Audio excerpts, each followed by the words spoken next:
I'm so pleased to be with you here tonight for our candidate forum for local elections. I'm Janice Walker, part of the leadership team for the League of Women Voters. And men started joining the League in the 1970s.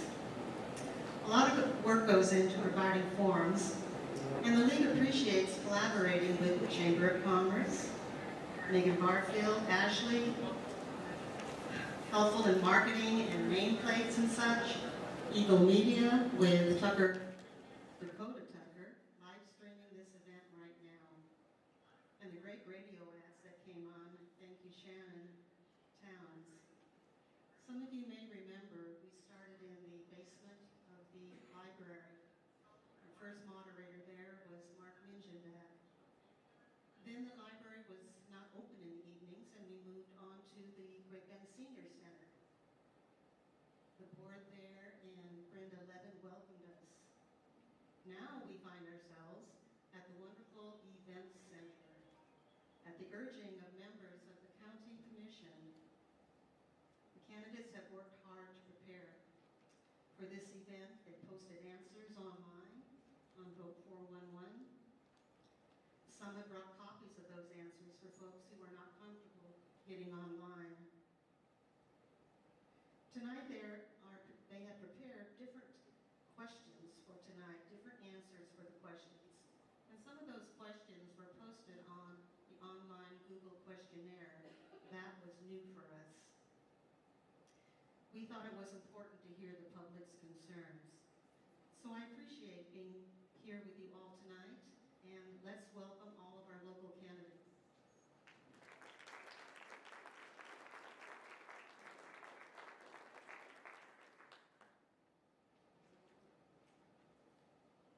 Good evening.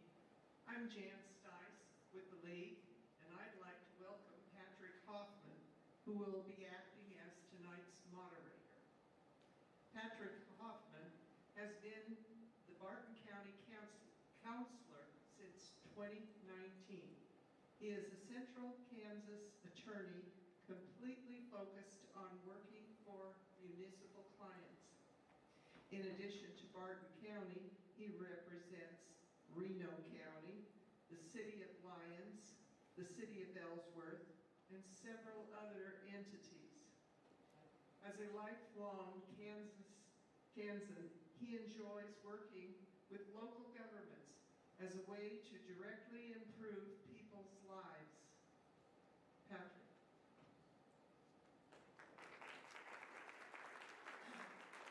Thank you, Jan.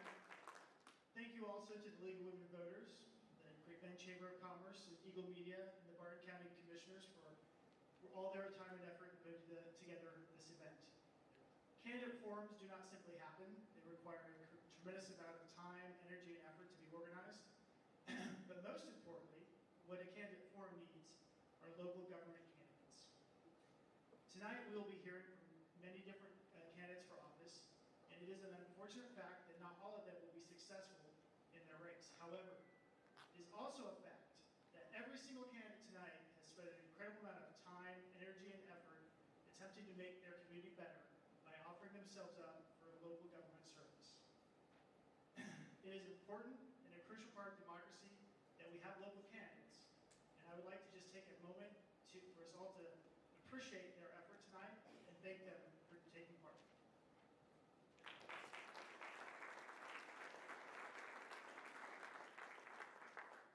Thank you.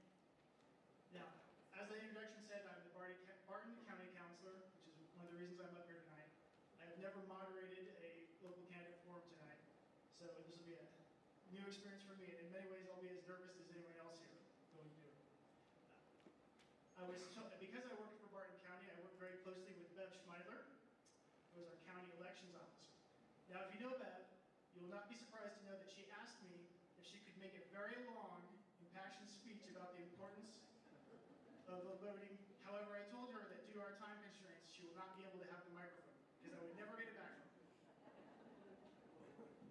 But if you do have any questions about your race or any of the races or the voting procedures, Bev Schmeidler is absolutely the person to talk to.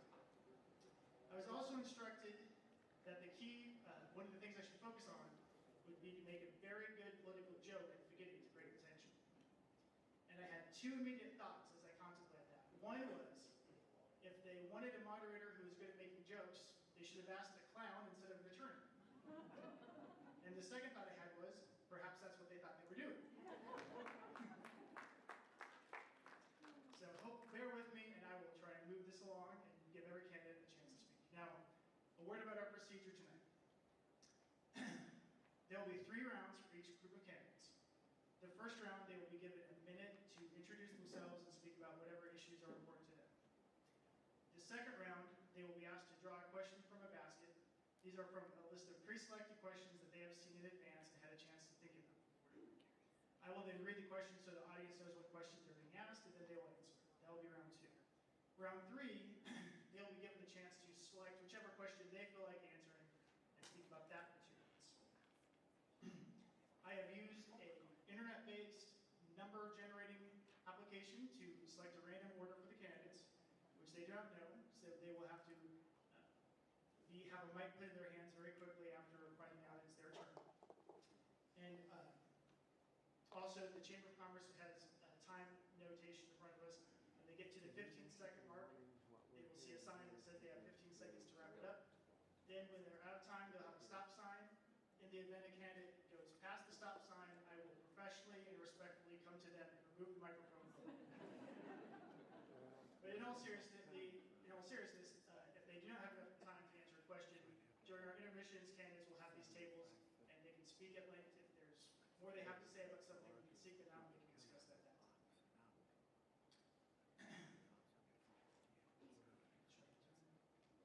Oh, and finally, candidates, with our equipment tonight, so that the viewers at home, in addition to people here, can hear us, we need to speak very closely into this microphone so you can pick that up. League of Women Voters, did I miss anything that you think I need to address? Candidates, do you have any questions before we begin this evening? Okay, so moving forward, I will make a note. We did have a candidate, Chad Burrows, who could not make it at the last minute. All of our candidates were given the opportunity to either come in person and answer questions, or if they couldn't make it, they were offered to submit their answers to the league, and the league would read them in. However, Mr. Burrows did not have the opportunity to send his answers in, so we will just have to proceed with that. All right. We will now begin introductions for the USD 428 school board candidates. Local school boards are charged with setting the district's vision and goals, adopting budgets, approving curriculum and textbooks, evaluating the superintendent, and ensuring accountability for student achievement. The first candidate to give an introduction tonight is Sarah Shenek. Hi, I'm Sarah Shenek. A little bit about myself. I have served individuals in a social service capacity in this community for the last close to 18 years. I'm a good listener, and I want to help find the best possible solutions when working with people. I'm a strong advocate, something that I've had to use several times, whether it's in my personal life or having to work the various jobs that I've held. And I usually provide a voice when others have not had one. And I have children that attend Great Bend High School, Great Bend Middle School, and also Holy Family, 2 of which are in attendance tonight. And they're involved in a variety of sports and activities and clubs. That's my vantage point as a parent, helps to enlighten me with the students and what students and parents are experiencing in our district. And also I am a substitute teacher. So I go into the schools and I'm able to see things from a different vantage point as well, which I enjoy. As a mental health professional, I'm a therapist. As a mental health professional, I'm tasked daily with those who, sorry.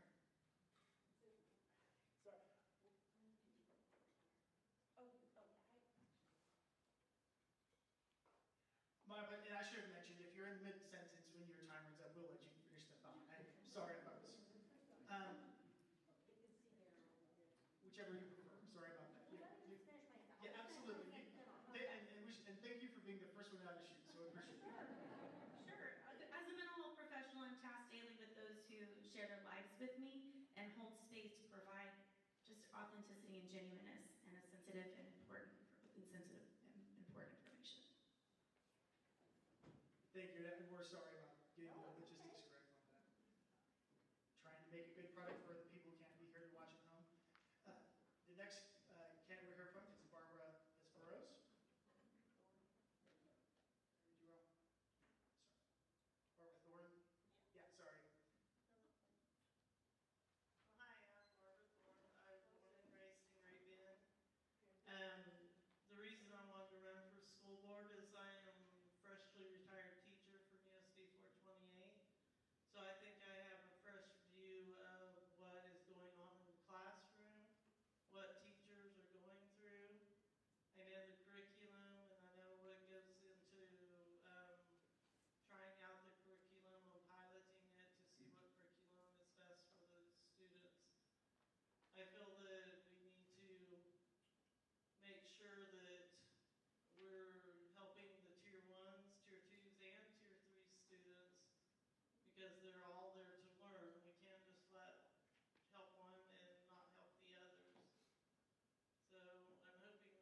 school here, have not left here. Have 2 daughters who both graduated from the high school here as well. Both are in healthcare now. One is a nurse practitioner, one is an EMS who's working on her paramedic degree.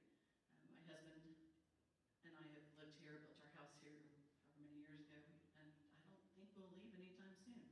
I've been on the school board since 2018. I've learned a lot during that time and can't wait to keep going and working on the things, the projects that we're doing, the challenges that we face every day, the successes we face every week, every day, and I think it would be fun to continue with this, even with budget constraints, teachers who are hard to find, and our biggest challenge is to make sure our students are successful every day. Thank you. For the second round, each candidate will draw a question at random from the basket. Then they will read which question they've drawn. I will then read the actual question, and the candidate will then have 2 minutes to give their answer. Going first will be Sarah Sheck.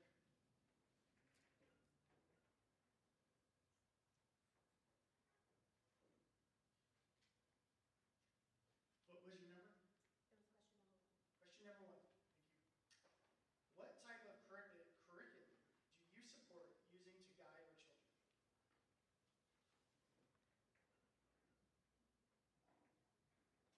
So I'm speaking not from an educator perspective, so my answer may be a little bit different than what everyone may be saying, but I know that the state assessments help to measure the strengths and deficits in the children and, you know, the learning curriculum, and that's kind of how that guides the outcomes.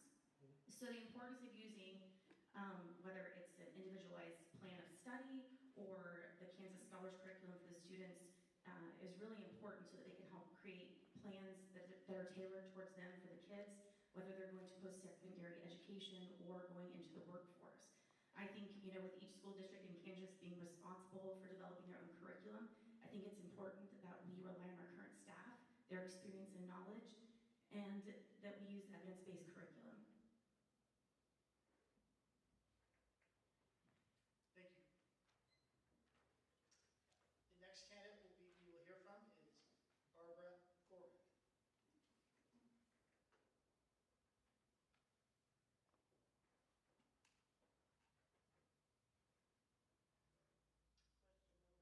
Question number 2, thank you. Question number 2 is, how will you address the different needs of all students? I feel it's real important our curriculum that has steps so we can reach all the students. It's really important that we have the online version and we have the hard copy. There's nothing more frustrating as a teacher than having all online curriculum and then the internet's down. That happens too often. So we need both to make it sufficient for the teachers and the students. Yes, thank you. And I should have said at the beginning, you know, you have up to 2 minutes. If the candidate feels like they've answered the question as much as they want to, they're free to stop. And then finally, we will hear from Jackie. This week. Even my mom didn't call me Jacqueline. I've watched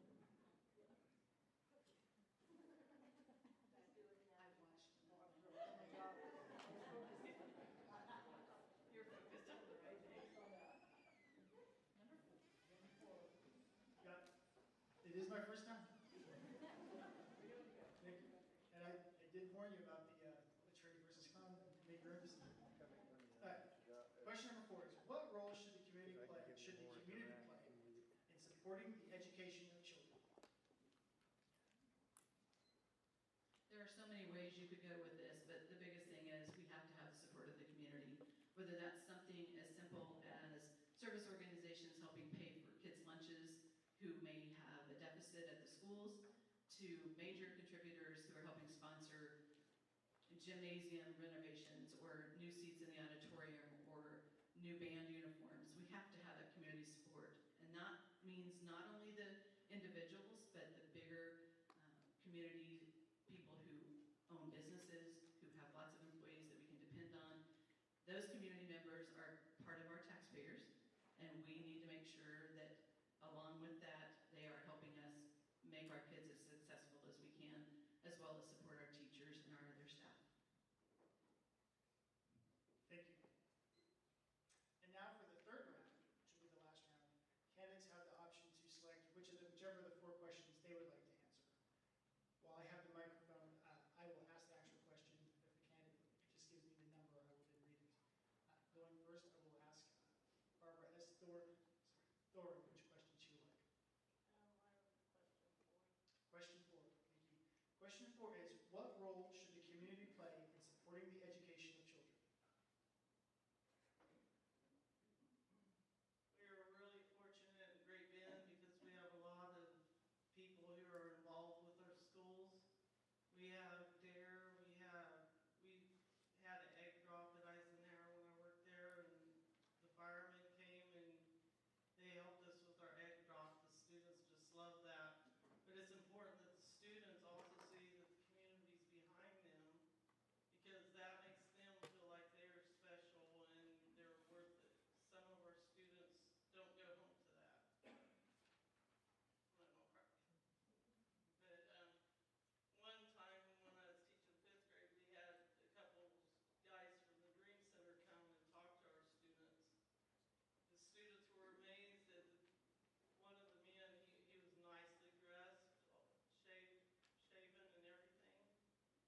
And he showed them a picture of him when he was arrested and put in jail for meth. The students couldn't believe that this was the same man. But not only does that give them hope if they get in that situation, but it gives them hope of their parents that are in that situation. That maybe their parents will be able to go down that road and get clean and stuff like these people did. So that was the most amazing one that I've had in the 21 years that I've been in Great Bend. Thank you. Next, we'll hear from Mrs. Diskley. Sorry. She's asked me to ask her question number 1, which is, what type of curriculum do you support using to guide our children? Having served on the school board for the last several years, I've watched the curriculum process to go through and find what works best. And what I have to say is, with a degree in elementary education and a degree in nursing, I'm not an expert on all of that curriculum. But we have people in this district who are experts in their fields, whether that be the 3rd grade teachers, whether that be the science teachers at both the middle school and the high school, whether that be the ag teacher, even your instructional coaches who know what kind of things are going to work the best for that certain subject. We can't just pick one curriculum and think it's going to fit for everybody. We're going to have to work and use that evidence-based knowledge that we have and make sure that that curriculum works with our standards that the state requires us to meet. And it may not be the same. We have curriculums where the middle school chooses one type of science curriculum and the high school chooses something else. But we have to leave that to those experts that work on that. They work hours, days, and weeks on that. And when they come and present to us, we all want to go back to school because we're seeing all the cool stuff that they're getting to use in the classroom. And it is amazing, and I watch them work so hard to get that curriculum there. They're the experts. We need to listen. We need to be ready to approve or ask questions, but they're the experts in those fields. They're the ones that should be picking out that curriculum that fits best for our students. Thank you. And finally, we will hear from the candidate, Sarah Shenick. Which question would you like to be asked? 3. So question 3 is, what are the literacy challenges students face, and how would you address them? I think the biggest literacy challenge that I've seen the kids face are the learning differences that they all have. I have several children of my own that have, whether it's an IEP or a learning disability, and so making reasonable accommodations for them has been extremely important in their success.